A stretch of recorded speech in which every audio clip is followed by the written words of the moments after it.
I am so excited to be doing a ranking video on one of my all-time favorite action series and arguably one of the greatest action series ever made, Lethal Weapon, that ran from 1987 to 1998, unless they do a fifth one, which is rumoured. And I'm just going to say right off the bat, please Mel, don't do a fifth one, just leave it how it is.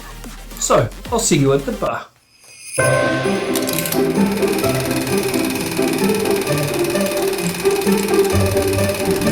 We shall talk about weapons.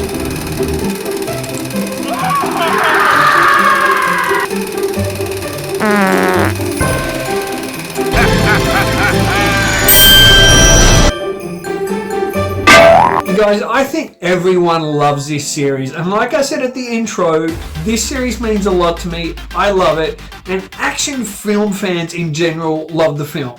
Now, every film series goes through a strong point, goes through a weak point, and overall, I think the Lethal Weapon series is pretty consistent. But let's be honest, from the get-go, there are two films that everyone seems to love. And if you go in and look at critics' ratings on Rotten Tomatoes, yes, Lethal Weapon and Lethal Weapon 2 are right up there, pretty much equal as the two favourites out of the series. And then it's normally between 3 and 4 about, where they are. So I might have some surprises for you on this one, but let's get into it. And at my number 4, Lethal Weapon 3. When I went back to the Lethal Weapon films to watch them in anticipation for this video, I didn't budge on Lethal Weapon 3. There is good things to like about it, but it's kind of a samey type of film. I don't think they really hit the heights of 1 and 2, and obviously that can be hard to do. But the weakest point here is probably the villain. He's not a terrible villain. His name's Travers. He's got snark about him. I do like the fact he's an ex-cop, so they use his abilities as an ex-cop in his villainy. But overall, his plot just seems a little bit meh, seems little bit up and down. Also, Leo Getz is back, and I find him a little bit annoying in this. Yes, he's good with the comic humor, but I don't quite believe it now. He's a real estate agent, etc., and he's selling Murtag's house. So he's just come from number 2 being this absolute criminal, and now he's, Captain Good Guy. Apparently he's like this big real estate guy. So, I don't know, I don't really find his character believable. Also, I'm not a huge fan of Rene Russo as the love interest here. I could kind of see where this was going. I knew she would be brought back once they announced number 4. I thought, yeah, they're going to bring her back. But, I don't know. There's great chemistry, don't get me wrong, between Rene Russo and Mel Gibson. The chemistry's there. I want you to see something, Rod. She has a gift. Watch this. Hey, you okay, honey? I just ran! Hey, Riggs, it's 5 of them, man. Yeah, I know. My girl. I never made it with another sergeant. Shut up, Riggs. But I just wasn't fully sold with it. I think a lot of the action it's okay, it's good, but again, it's not up there with 1 and 2. And I think even number 4 surpassed it. And what do you want from a Lethal Weapon film? You want action. And to me, the main kind of problem with this film, and it would reoccur, is that the lethal in the weapon is Mel Gibson as Martin Riggs. And he's just a little too nice in this film. He's too nice. He's buddy-buddy with the girl, with Lorna. He's buddy-buddy with this dog. And he's kind of he's just a little bit too nice. I just want that little bit of edge, and that is why number 3 is at spot number 4. Now coming in at number 3 is Lethal Weapon 4. Like 1993's Lethal Weapon 3, which I saw in the cinema, I also saw Lethal Weapon 4 on release at the cinema as well. And I enjoyed the film. And there's great action in the film, there's great camaraderie. I love the new villain here in Jet Li. He is just incredible. What happened? Had some bad Chinese. We never talked about marriage. You want to get married?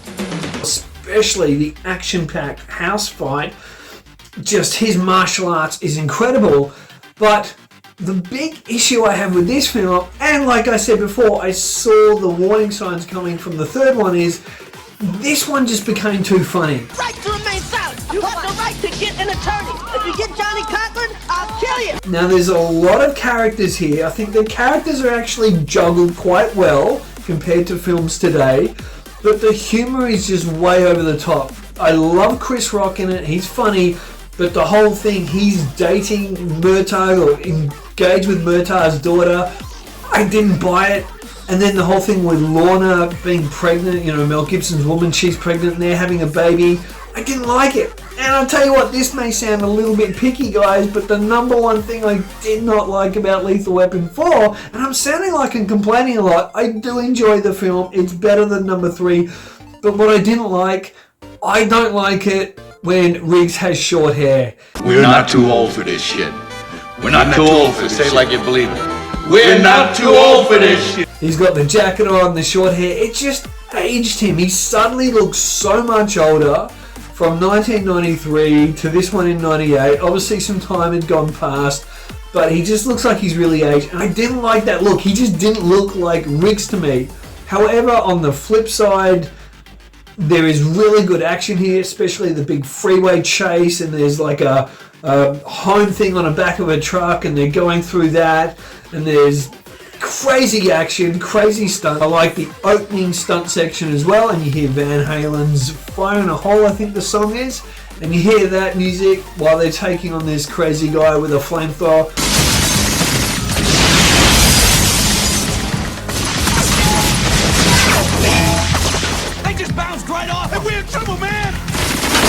And that was all really cool and action-packed. And again, the banter between Mel Gibson and Danny Glover is there, and their relationship is just really natural now, and it kind of really developed well through the series. And it's one of the reasons, because of how old they are now, I just hope they leave it there at Lethal Weapon 4. So an enjoyable film, not the best. That's why it's in my number 3. And coming in at number 2 is Lethal Weapon. So guys, coming in at number 2, for the first time ever, I have got the original Lethal Weapon as my number 2. Now, it has always been my number 1 film, but on recent viewing, and to be honest with you guys, my audience out there, this video is more about my favorite. If I was going to have a best film, I would have a Lethal Weapon as my best film. I think it's probably the best film in terms of character, structure, plot, direction, and it has an advantage of introducing these characters. And the fact that Mel Gibson's Martin Riggs is so suicidal, he's mourning his dead wife, it's so powerful, it's so strong, and that helps the characters work in with each other. So even though, for example, Danny Glover's character is Murtaugh, even though he thinks Riggs is crazy and Murtaugh is a happy family man, what seeps through the film, what comes out, is there's an empathy and there's an understanding of him, and they do what I really love. They do develop, which I'll talk about more, they develop that in Lethal Weapon 2, which I'll get to. But here, you do eventually see this sympathy. And even though Murtaugh and Riggs don't go so much into what happened with Riggs's wife, he understands enough, he knows he's lost his wife, and their relationship develops, and it's fantastic. The action is incredible. Gary Busey as Mr. Joshua is a very memorable, probably up in, as far as a henchman type guy, he's right up there with film characters that people remember. He's incredible. The music by Michael Kamen is awesome. It's very 80s, style, and it's that Miami kind of style, Miami, LA kind of style, but it works. It's really good. But there's 2 superstars of this film, but I'm going to give one as the number 1 superstar. And the 2 superstars are the script by Shane Black. The script is incredible. But the main centerpiece of this film that holds it all together is the incredible, and I think it should have been Oscar-nominated performance by Mel Gibson as Riggs. He is incredible.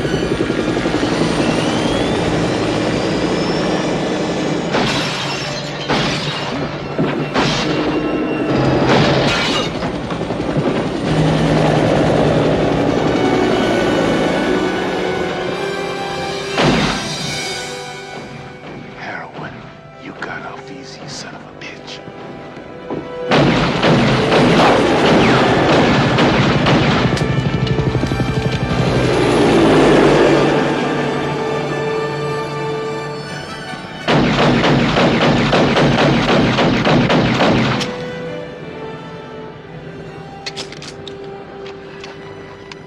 Through? I haven't even started.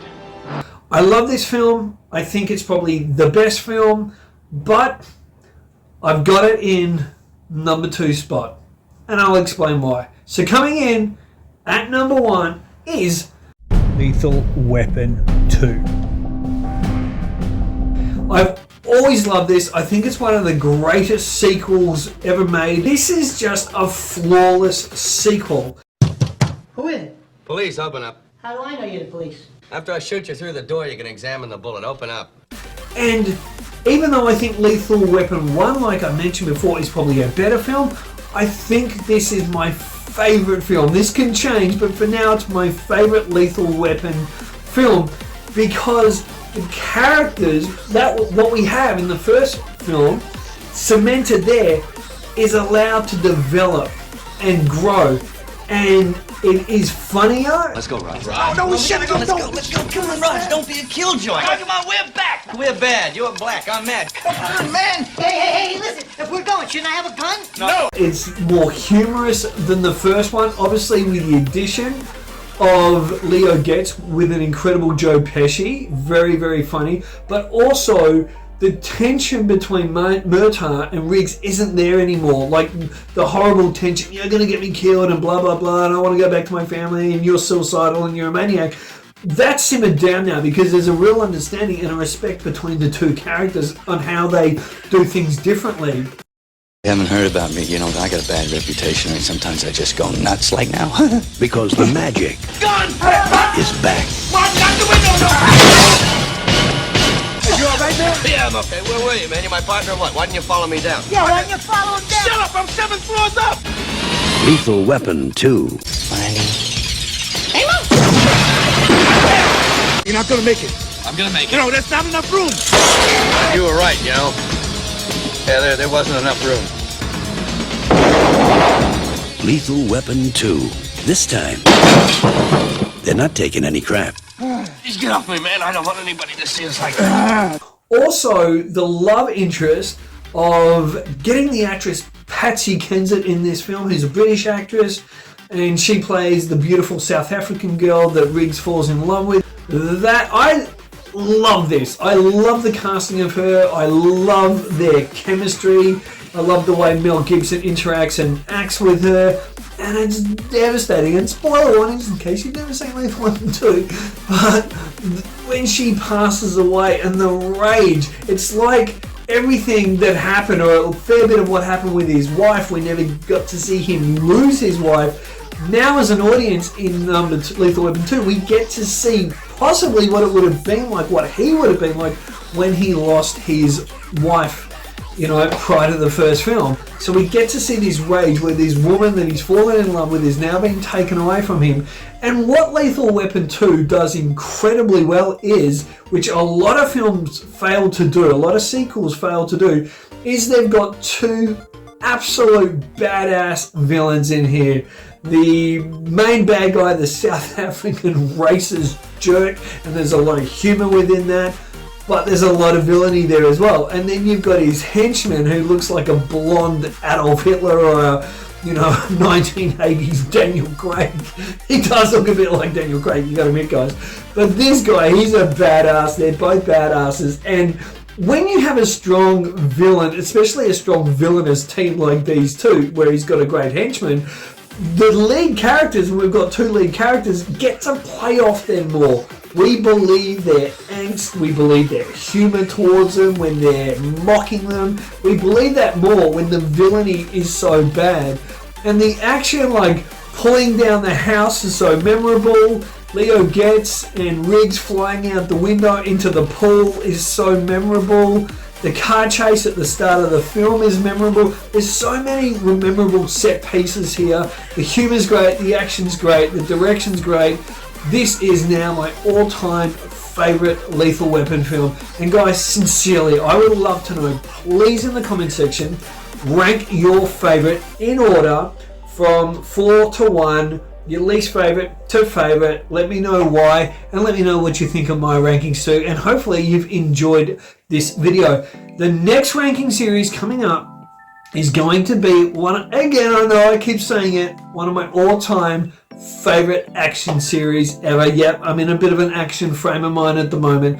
It's going to be Rambo. So I will be going through my favorite Rambo films, and there's 5 of them, so I'll be going through the 5 Rambo films and letting you know which is my favorite, least to best.